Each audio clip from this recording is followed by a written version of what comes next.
मैं कर रहा हूँ, बहुत एक जरूरी सेकंड फोन आ में रहा है। इस वार्तालाप को यहाँ समाप्त कर रहा हूँ, 1 मिनट में उसको लॉजिकली हम उसको समाप्त करते हैं।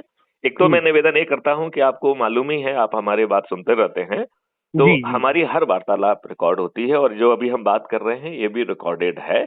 और हम में इतना गट्स होना चाहिए कि हम चाहे अच्छा भारत पैदा ना कर पाए, कम से कम खरी खरी बात कहने की और उस नहीं, खरी खरी रणनीति। बात कहने की ताकत रखते हैं, पर कोई हाँ, दिक्कत नहीं है। तो और हम हर मंच पर बोल सकते हैं। तो मेरा ये कहना है कि हम लोग बैठ के रणनीति तय कर लें, क्योंकि 4 सरल उपाय के तहत हम मात्र 9 दिन में 100 करोड़ हो जाएंगे। फिर भाजपा समेत सभी लोग हमारे चरणों में होंगे। अपन परसों बैठ रहे हैं सर, पक्का। चलो, तो आप राष्ट्र के नाम को संदेश तो दे दो भाई, हम बिना इसके बंद नहीं करते कम्युनिकेशन, तो आपको राष्ट्र के नाम संदेश देना पड़ेगा।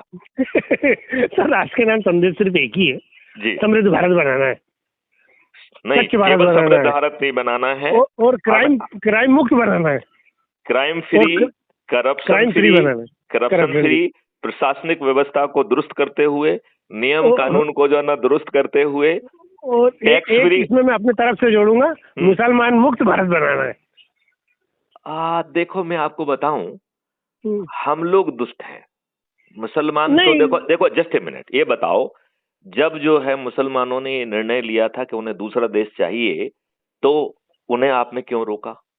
ये गांधी की मेहरबानी है। एक मिनट, फिर आपने 55 जो है कानून देश के संविधान के विरुद्ध बनाए। माननीय नरेंद्र मोदी जी को भी एक छोटा सा स्लॉट मिला था टाइम का, जब जो है वो लोकसभा और राज्यसभा में उनकी मेजॉरिटी थी, तो एक कागज में उन 55 एक्ट का नाम लिख के रेजोल्यूशन कि इन सभी को रिपील किया जाता है, हाँ की जीत हुई ना की हार हुई, क्या दिक्कत थी? आप ये बताइए, अभी आप 44 संशोधन के साथ वक्फ बोर्ड एक्ट लेके आए हैं। Waqf board it is a anti constitution. आपने जो है ना माइनॉरिटी मिनिस्ट्री चाहे किसी ने भी बनाई हो, कंटिन्यू तो आप भी कर रहे हो ना। वो तो मजबूरी हो गई ना, मजबूरी हो गई। कोई मजबूरी नहीं है यार, कोई मजबूरी नहीं है।